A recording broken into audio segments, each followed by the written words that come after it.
What did you tell your husband during intimacy that made him call 911? My husband and I had just returned from the hospital when he put his hand on my thigh. I shook my head. Not right now, honey. It's too much. You see, I'd just had my third stillbirth, so the last thing I wanted was my husband exploring my insides. I expected him to put his arm around me and apologize, but instead he just sighed. Babe, are you serious right now? We haven't done it in months. We haven't tried for anything except a baby in weeks, he continued, his voice getting sharper.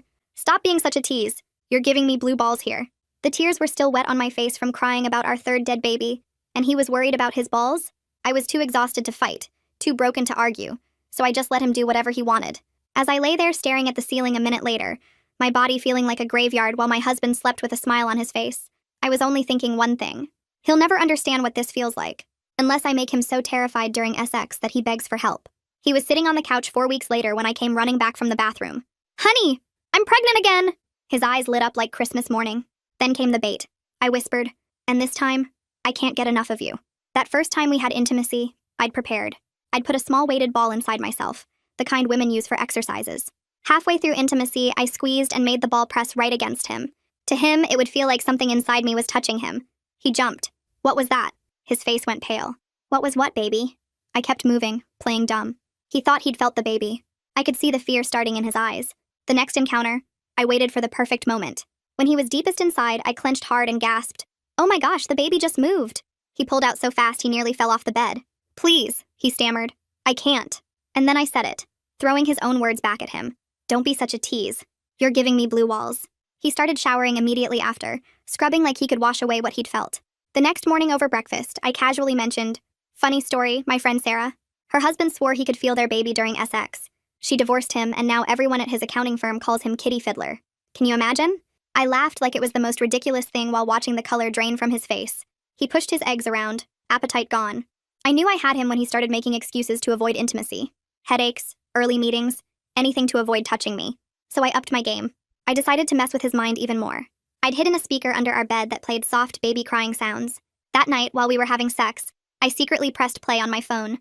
The crying was barely audible, just enough to make him question his sanity. He stopped moving completely, his whole body tense. There's a baby crying, he whispered. I don't hear anything, I lied, pulling him back down. I almost felt bad watching him panic. Come on, I pressed against him one night. I'm pregnant and hormonal. I need this. I grabbed him the way he used to grab me, aggressive and demanding. That's when something shifted in his eyes. Recognition. Wait, he whispered. This is what when you were crying about. He tried to apologize. I'm sorry about what I did after the stillborn. I switched tactics immediately, voice honey sweet. No, don't be sorry. I get it now. When you want it that bad, nothing else matters, right? Now we can do it whenever. I kissed him hard while he sat there frozen, trapped by his own logic. The crying sounds broke something in him. That night he slept on the couch. The next night, the guest room. He was literally running from me. 3 weeks into my fake pregnancy, I woke up alone and found his side of the bed hadn't been touched. I looked outside. He was curled up in his locked car. I made sure to knock on the window right as Mrs. G walked by with her dog. He's having anxiety about becoming a father, I explained loudly. The poor thing, she said. He just sat there trapped. How could he explain he was hiding from a baby that wasn't even born yet? After a week of sleeping outside, I texted him crying, Doctor says emotional distance from father can cause stillbirth. Please don't kill this baby too. He was back in our bed that night, terrified to touch me but more terrified to leave. At night, I'd catch him whispering to my stomach when he thought I was asleep. Apologies, promises to be better. 3 days later, when he saw me in a sexy police costume from Spirit Halloween, not even he could resist me. We were in doggy position when I made my move. One hard squeeze with the Benoit ball and then I screamed, The baby! Something's wrong! It's coming out! He screamed too, pure animal panic, scrambling away from me. Don't leave me hanging like this! I yelled, using his exact tone from that night. He was sobbing, grabbing his phone, hands shaking so bad he could barely dial. I couldn't hold back my laugh. The sirens cut through my laughter about 4 minutes later. I was still half-dressed on the bed when heavy footsteps pounded up our stairs. My husband sat frozen against the wall, phone still in his shaking hand, staring at me like I was a stranger. 2 paramedics burst through our bedroom door, a woman with her hair pulled back tight and a younger guy carrying a medical bag. The woman looked between us, taking in the scene. My husband in just his boxers, me in the torn police costume, both of us in our bedroom but clearly not okay. She asked who called and what the emergency was. My husband just lifted one trembling finger and pointed at me. I tried to stop laughing, but it kept bubbling up. These weird gasping sounds that didn't sound like me at all. The male paramedic moved toward me while the woman stayed with my husband, and I could see her talking to him quietly, trying to figure out what was happening. I wiped my eyes and managed to get words out between the laughs. There's no baby, I told them. Never was a baby. It was all fake. I watched my husband's face as the words sank in. First confusion, his eyebrows pulling together like he was trying to solve a math problem. Then relief flooded his features as he understood there was no medical emergency.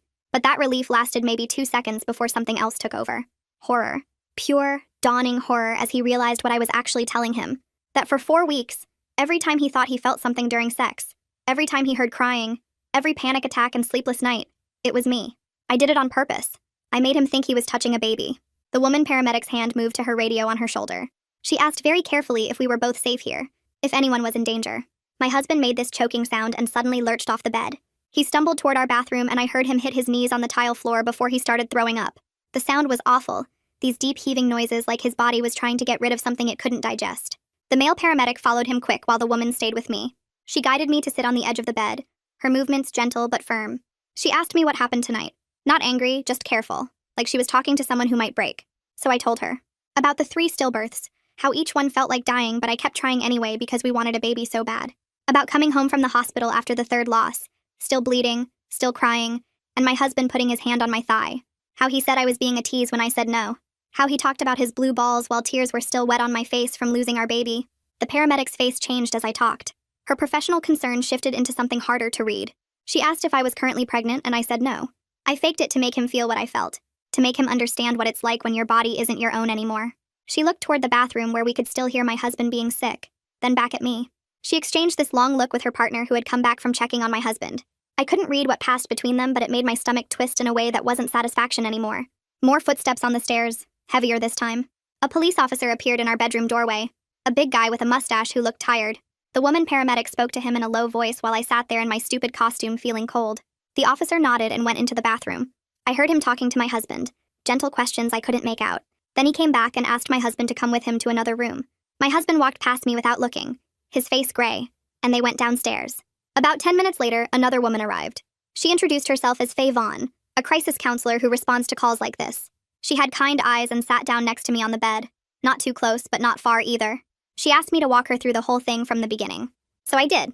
I explained how I bought the Benway ball and practiced using it until I could make it press against him at the right moment. How I set up the speaker under our bed and timed the crying sounds perfectly. How I watched him start sleeping on the couch, then the guest room, then his car because he was so scared of what he might be doing during sex. How I used his guilt about the stillbirths to trap him, texting him that doctor said distance from the father could cause another loss. I heard my own voice as I talked, and I sounded proud, like I was describing a really clever plan I'd pulled off. Faye listened without interrupting, just nodding sometimes, her face neutral. When I finished, she was quiet for a minute. Then she asked me a question that made my stomach drop. Do you understand that what you described doing to him meets clinical definitions of psychological abuse and sexual trauma? The words hit me wrong. I started to argue, to explain that he deserved it, that he violated me first. But Faye held up her hand. Not mean, but firm.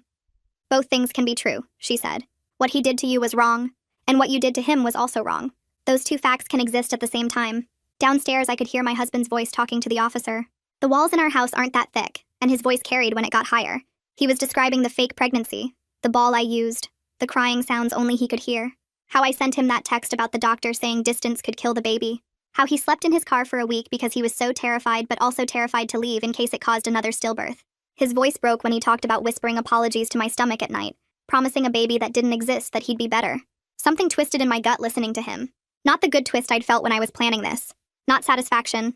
Something else. Something that felt like when you eat something bad, and your body knows before your brain does. Faye explained they needed to take us both to the hospital for evaluation. Not because anyone was in physical danger right now, she said, but because we'd both experienced trauma tonight in different ways. I argued that I was fine. I was in control the whole time. I knew what I was doing. She gave me this sad smile and said that's actually part of what concerns her about my mental state. That I could plan and execute something like this for a month and feel good about it. We rode in separate ambulances. I watched my husband get loaded into the first one, still not looking at me, and then I got in the second with Faye. At the emergency room, they took us to different areas. I sat in a small room with pale blue walls while nurses came in and out, checking my blood pressure, asking questions. Then a man came in and introduced himself as Mateo Vaughn, a psychiatrist who works in crisis intervention. He had Faye's same kind eyes, but his were more tired. He sat down and asked me about the stillbirths. Not about what I did after, just about losing the babies. And something in me just broke. Not the manic laughter from before. Real crying. The kind that comes from somewhere deep that you didn't know was there. I cried about the first baby, how excited we were, how we'd already picked out names and bought tiny clothes.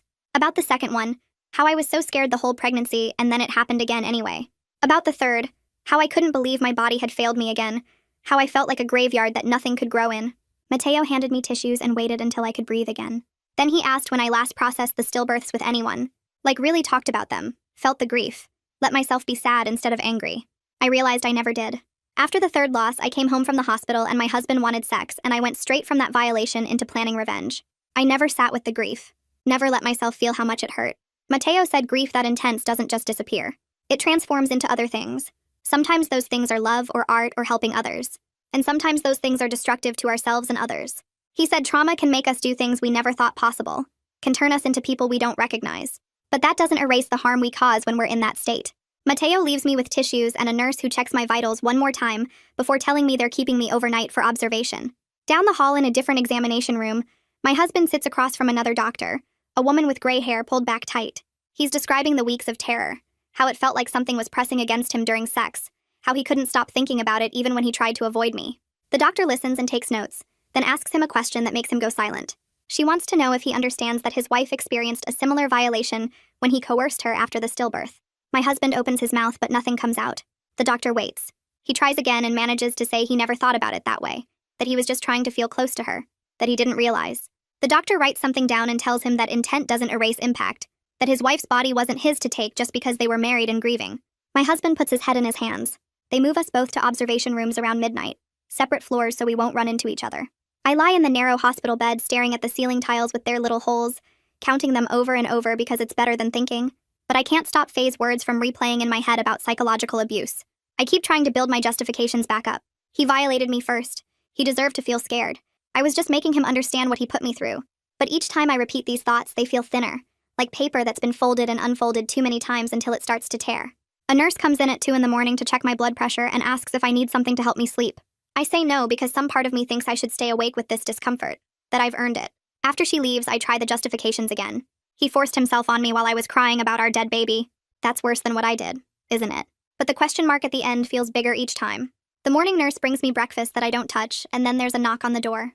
My brother Dion walks in, and I can tell from his face that the hospital called him as my emergency contact and told him enough to make him drive here at 7 a.m. He stands at the foot of my bed for a long moment before speaking. His first words are exactly what I expect, and nothing I want to hear. He asks what the hell I did. I start to explain about the stillbirths and the coercion, but he holds up his hand to stop me. He says he already knows what my husband did to me, that Virginia called him an hour ago, that everyone knows everything now. Then he adds something that makes my stomach twist. He tells me he knows what my husband did was wrong, but I tortured him for a month. The word torture sits in the air between us. I want to argue that it wasn't torture, that it was justice, that it was making him understand. But Dion just looks at me with this expression I've never seen before, something between disappointment and concern, and I can't get the words out. Dion pulls the chair closer to my bed and sits down. He says we need to talk about this. Really talk, and that he's not leaving until we do. So I tell him everything from my perspective. I start with the third stillbirth and how my husband wanted sex while my face was still wet from crying. I tell him about planning the fake pregnancy, buying the weighted ball, hiding the speaker under the bed. I describe watching my husband's terror grow each week, how he started sleeping in his car, how I trapped him with guilt about causing another stillbirth. And then I tell Dion the part I haven't admitted to anyone, not even Mateo. I tell him how good it felt to watch my husband suffer, how satisfying it was to see him panic and scramble away from me, how I enjoyed every moment of his fear because finally he understood what violation felt like. Dion listens to all of it without interrupting, and when I'm done, he sits back in his chair. He's quiet for a minute before he speaks. He tells me that Mom would be horrified by this, and I start to argue that Mom would understand after what my husband did. But Dion shakes his head and says no. Mom would be horrified not because she'd defend him, but because this isn't who I am, or who I was. He's not sure anymore. While Dion and I are talking, I hear a commotion in the hallway. A woman's voice I recognize asking which room, a nurse giving directions. My husband's mother, Virginia, arrives on my floor, and I watch through the small window in my door as she walks past toward the other wing where they must have my husband. Dion sees her too and says this is about to get worse. I can hear Virginia's voice through the wall, muffled but distinct enough to make out the tone.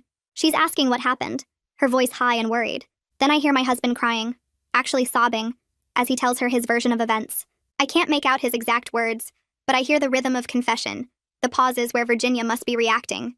Then her voice changes. It goes cold in a way I've never heard before, sharp and hard, and I realize she's just learned what her son did to me after the stillbirth. My husband's crying gets louder. Dion squeezes my hand and says we should probably prepare for her to come in here next. 10 minutes later, Virginia appears in my doorway. She looks at me with an expression I can't read, Something complicated that might be anger or disappointment or both.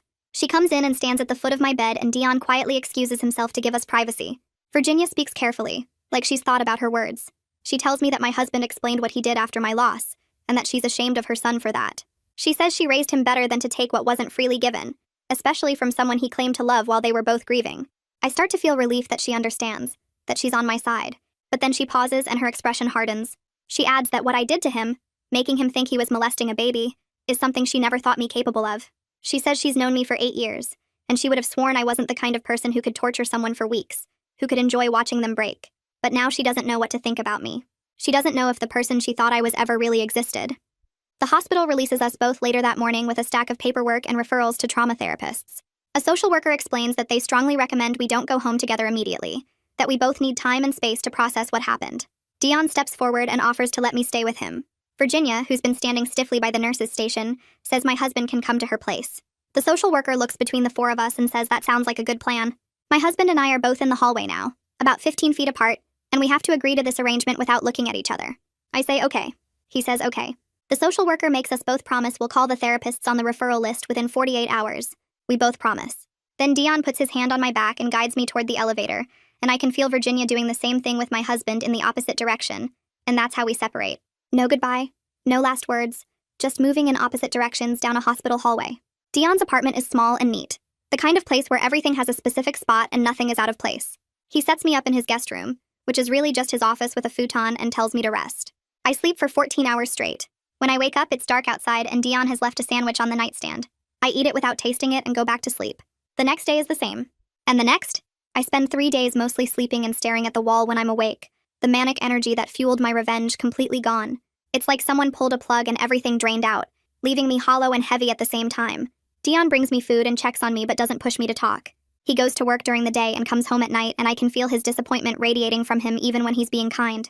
Even when he asks if I need anything or tells me to take my time. The disappointment is there in the careful way he looks at me, like I'm something fragile that might also be dangerous. On day 4, I force myself to shower and get dressed because I have an appointment with Karen Blanton, the trauma therapist the hospital recommended. Dion drives me there and waits in the lobby. Karen's office is on the 2nd floor of a converted house, with soft lighting and a couch that's actually comfortable. She's younger than I expected, maybe 40, with kind eyes that remind me of Faye. She asks me to tell her everything, and I do. I start with the stillbirths and don't stop until I get to the hospital and Virginia's face. When I'm done, Karen is quiet for a moment. Then she tells me something I don't want to hear. She says she needs me to understand that she's going to hold space for both truths, that I was violated, and that I became a perpetrator. She says both things are real and neither one erases the other. Karen explains that trauma responses can make us do things we never thought possible, that our brains sometimes short-circuit in the face of overwhelming pain, and we lash out in ways that feel justified in the moment. But she adds that this doesn't erase the harm we cause, that understanding why we did something doesn't make it okay. She asks if I'm ready to look at what I did without the shield of justification, without telling myself he deserved it, or that I was just making him understand. I sit there on her comfortable couch and I'm not sure I am ready. I'm not sure I can look at myself as someone who tortured another person for a month and enjoyed it, but I also don't know what else to do, where else to go from here. So I say yes anyway because maybe that's where healing starts, in the terrifying moment when you agree to see yourself clearly, even though you're pretty sure you won't like what you find. Karen doesn't give me easy answers.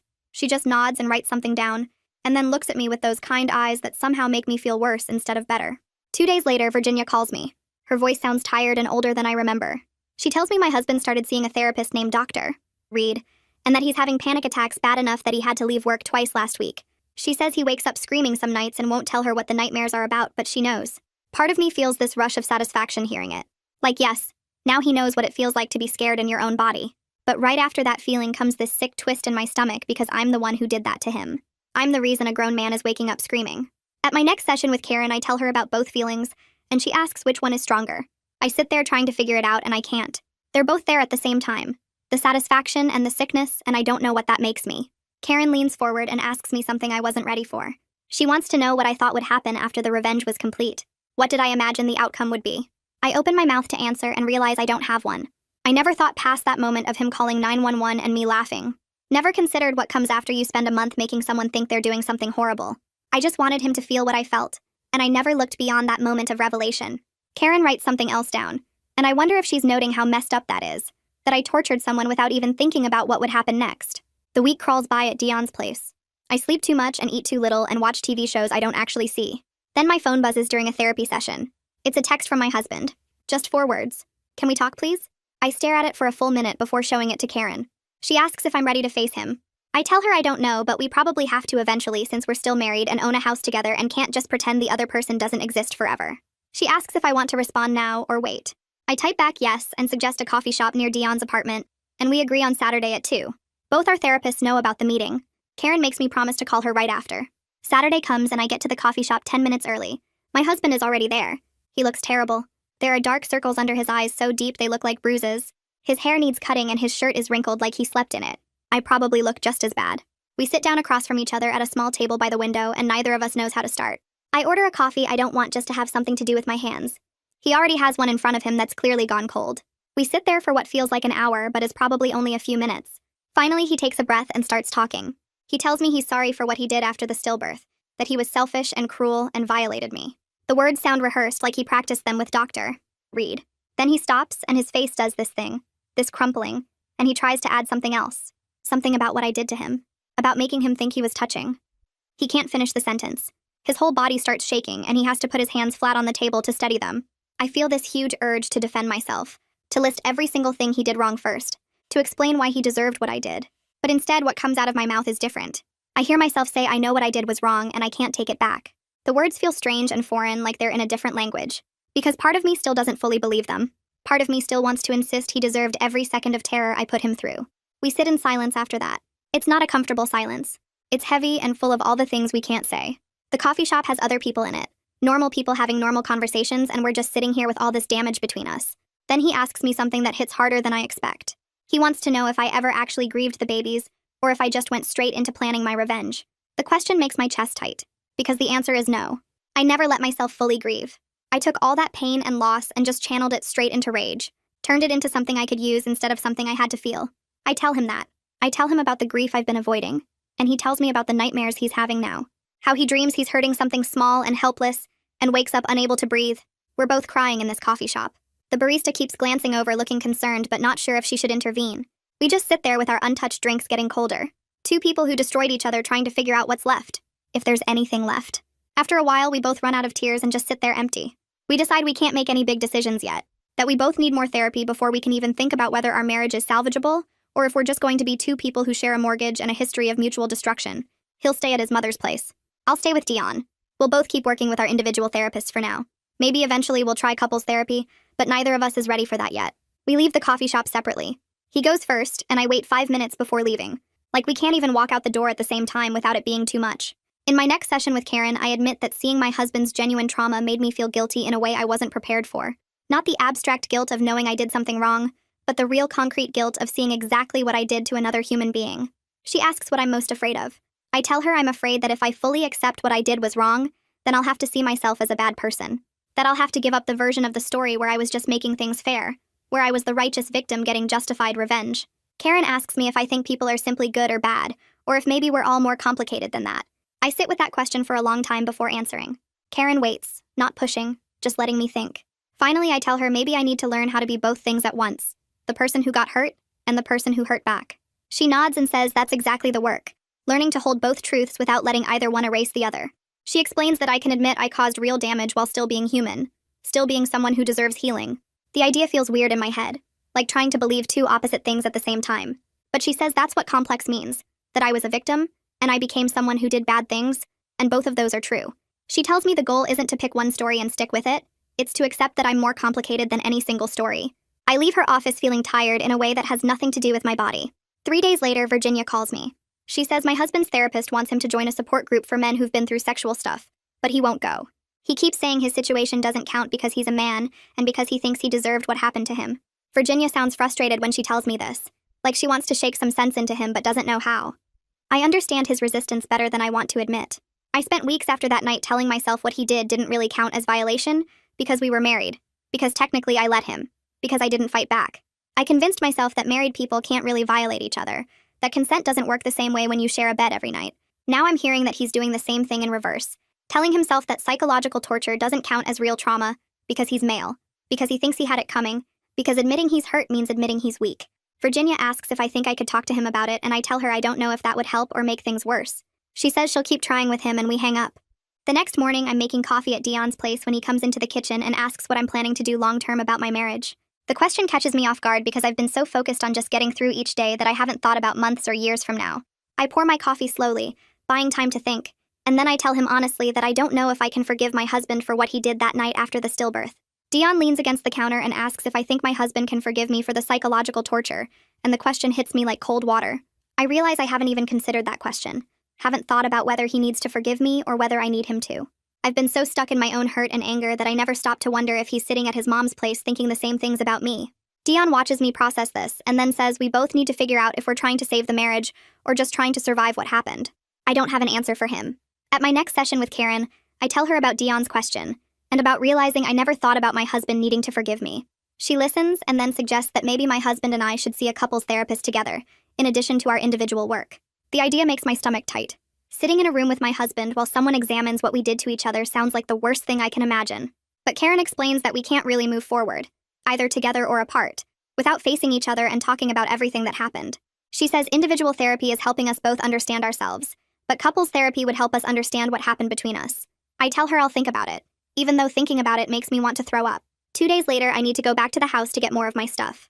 I've been wearing the same 5 outfits for weeks and I need my winter coat and some other things. I pick a Tuesday afternoon because my husband should be at work, so I figure the house will be empty. But when I pull into the driveway, his car is there. My first instinct is to leave and come back another time, but I'm already here and I need my things, so I go inside.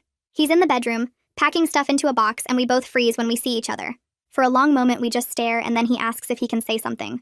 I nod, not trusting my voice. He puts down the box and turns to face me fully.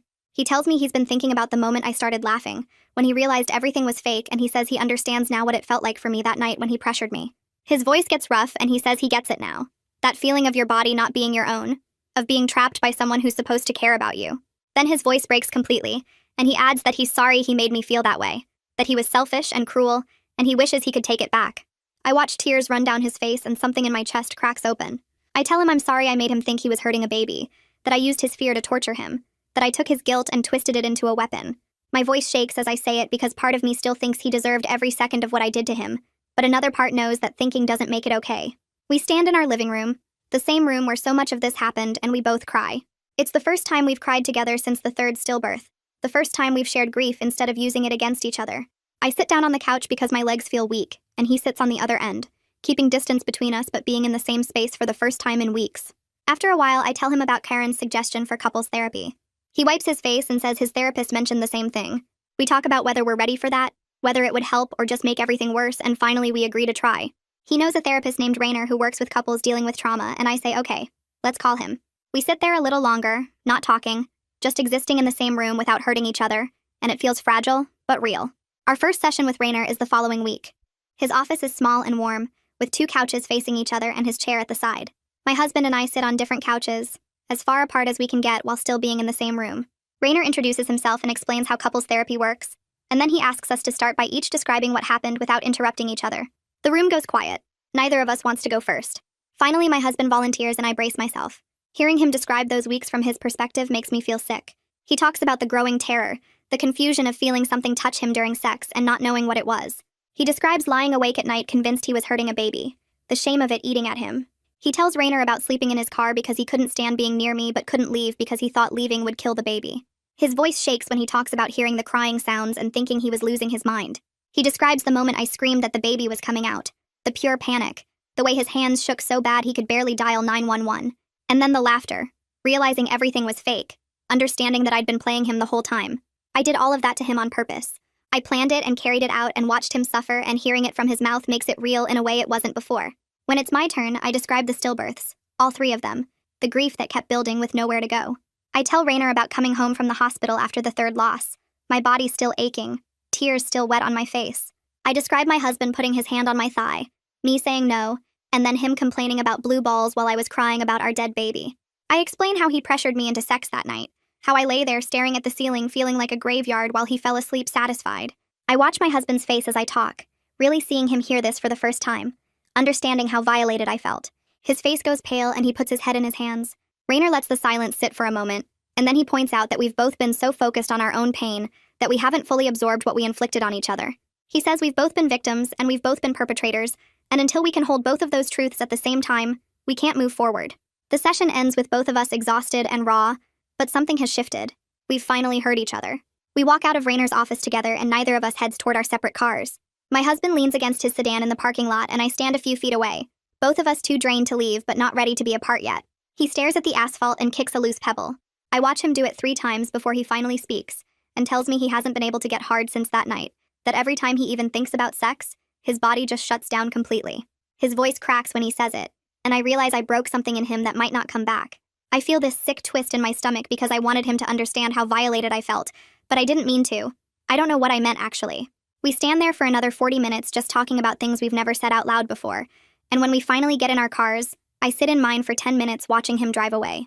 That night at Dion's apartment, I can't sleep because every time I close my eyes, I see myself through my husband's perspective during those weeks. In the nightmare, I'm this monster wearing my face, smiling while he panics, pressing play on that hidden speaker while he begs me to stop. I wake up sweating and Dion finds me sitting on his couch at 3 in the morning staring at nothing. The next time I see my husband, I tell him about these dreams where I'm the villain and he nods slowly. He tells me he has nightmares too, but his are different. He's back in that moment right after the 3rd stillbirth. And he hears himself complaining about blue balls while I'm crying, and in the dream he can see himself saying it, but he can't stop the words from coming out. We're both being haunted by what we did to each other, and there's something almost fair about that. Rayner gives us homework at the end of our 2nd session, tells us to write letters to each other that we don't have to send, just to get the feelings out without the pressure of the other person reading them. I sit down at Dion's kitchen table with a notebook and start writing, and 3 hours later I have 10 pages front and back. It's rage and grief and guilt all twisted together. Sentences that don't make sense because I'm crying while I write them. I write about the babies and how my body kept failing, and about the moment he touched my thigh in the car. I write about planning the revenge and how good it felt in the moment, and how sick I feel about it now. When I'm done, I realize I'm not just grieving the babies anymore. I'm grieving my marriage and my sense of safety, and the person I thought I was before I became capable of doing what I did. I fold the pages and put them in a drawer and never show them to anyone. At our next couples session, Rayner asks us directly if we want to work towards staying together, or if we want to work towards separating with less damage. My husband and I look at each other and we both admit we don't know the answer to that question. Rayner nods like this is exactly what he expected and says that's okay, that the first goal isn't deciding about the future, but processing what happened and understanding the full extent of the damage we caused each other. He says we can't make good decisions about where to go until we really understand where we are. We spend the rest of the session just sitting with that uncertainty, and it's uncomfortable but also kind of a relief to not have to pretend we know what comes next. My husband starts going to a trauma support group for men who've experienced sexual trauma, and he tells me over text that it's helping him understand that what he went through was real trauma, even though part of him still thinks he deserved it for what he did to me. I'm working on the same thing in reverse with Karen, trying to understand that what he did to me was real violation, even though we were married, and even though I eventually hurt him worse. It's confusing trying to hold both truths at the same time, that we were both victims and both perpetrators, but Rayner says that's exactly the work we have to do. Virginia calls me 3 weeks after the first couples session and asks if we can meet for coffee. My hands shake when I text back yes because I don't know if she wants to yell at me or what. We meet at a place near her house and she orders for both of us, something she used to do before all this happened when we'd meet up for lunch. She sits down and tells me she's been thinking a lot about how she raised her son, whether she somehow taught him that his needs mattered more than other people's needs, if she made him into someone who could do what he did to me. I watch her hands grip her coffee cup too tight, and I see where my husband gets his tendency to blame himself for everything. She looks tired and older than I remember. I ask her directly if she can forgive me for what I did to her son, and she goes quiet for a long time, stirring her coffee even though she already added sugar and cream. Finally, she says she doesn't know yet, but she's trying because she knows I was hurt too. Then she stops stirring and looks right at me and adds that I need to know watching him suffer from what I did has been one of the hardest things she's experienced as a mother. Her voice breaks on the word mother, and I realize I'm not the only one grieving multiple things here. We finish our coffee mostly in silence, and when we leave, she hugs me. But it feels different from before. Careful and sad. In my next session with Karen, she asked me to talk about the stillbirths themselves. Not what came after, but the actual losses. The babies I never got to hold. I realize I've been avoiding this the whole time. That I went from the 3rd loss to rage so fast I never let myself feel the grief underneath it all. When I finally do let myself feel it, the crying is so hard I can't breathe right. Karen just sits there and lets me fall apart and doesn't try to make it better or move me past it faster. I cry about 3 babies I'll never know and 3 futures that disappeared and the way my body kept failing to do the one thing it's supposed to be able to do. I spend the entire session just crying about the babies I lost, about the nursery we painted after the first pregnancy that we never used. I tell Karen about the names we'd picked out and the tiny clothes I'd bought and hidden in a drawer because I was scared to jinx it. I describe how it felt each time to see the ultrasound screen go still, that moment when you're waiting for movement and it doesn't come and the technician's face changes. Karen asks me if I think my husband was grieving too, and I stop crying for a second, because I never considered that question before. I always saw him as the person who violated me in the middle of my grief, but I never thought about whether he had his own grief happening. I admit this to Karen, and she nods slowly. My husband and I have a session with Rainer where he asks us to talk about the stillbirths together for the first time. My husband's voice shakes when he tells me he felt helpless and scared each time we lost a baby, that he didn't know how to fix it or make it better. He says he handled it badly by focusing on sex as a way to feel connected and alive, instead of dealing with the actual loss. He admits he never processed any of it, just pushed it down and tried to move forward, and hearing him say this, I realize we were both drowning in grief we didn't know how to handle. We were both so focused on our own pain that we couldn't see the other person was in pain too. Rainer asks us to sit with that realization, and we do. Both of us crying in his office about the babies we lost, and the ways we failed each other when we needed each other most. 2 days later, we're standing in our backyard with Dion and Virginia, and I'm holding a small dogwood tree while my husband digs the first hole. Virginia brought 2 more trees in pots, and Dion carried the shovels from our garage without being asked. We plant them in a row near the back fence where they'll get morning sun, and nobody talks much during the digging and planting part.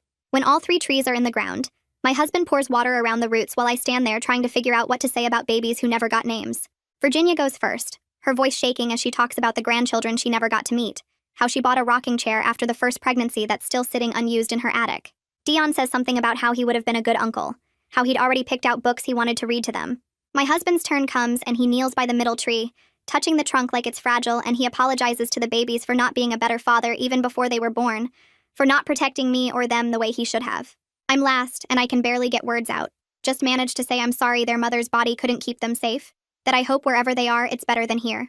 We stand around the trees crying in a way that feels different from all the other crying, cleaner somehow, like we're finally letting ourselves feel the actual loss instead of everything that came after.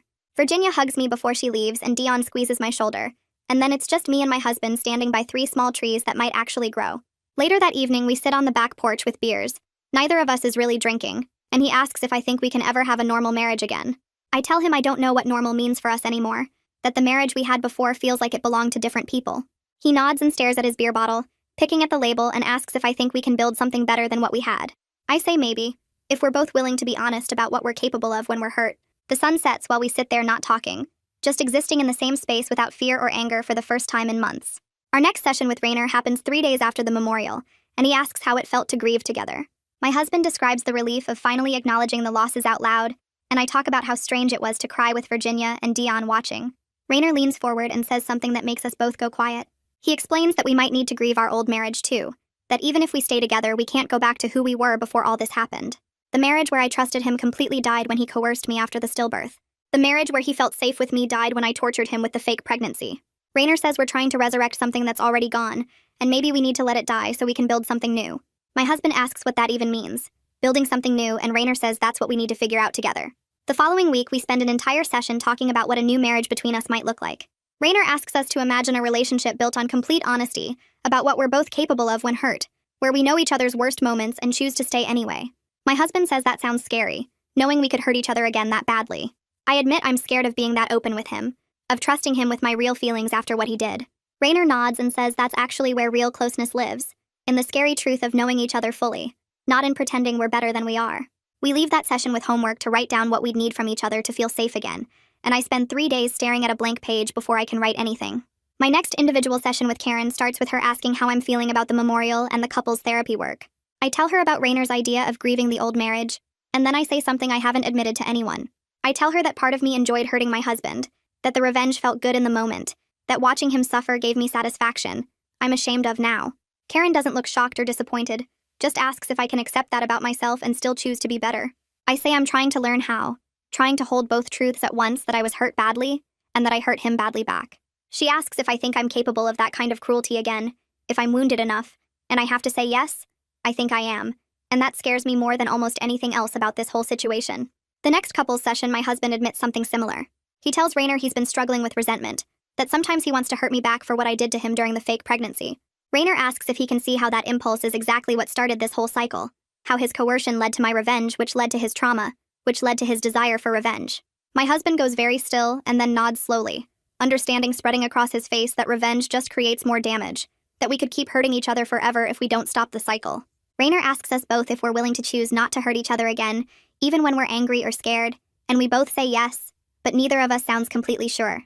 2 weeks later, Rainer asks if we're ready to try spending time together without the structure of therapy sessions. He suggests we meet for dinner once a week. Neutral territory, just trying to remember if we even like each other anymore outside of all this trauma and therapy talk.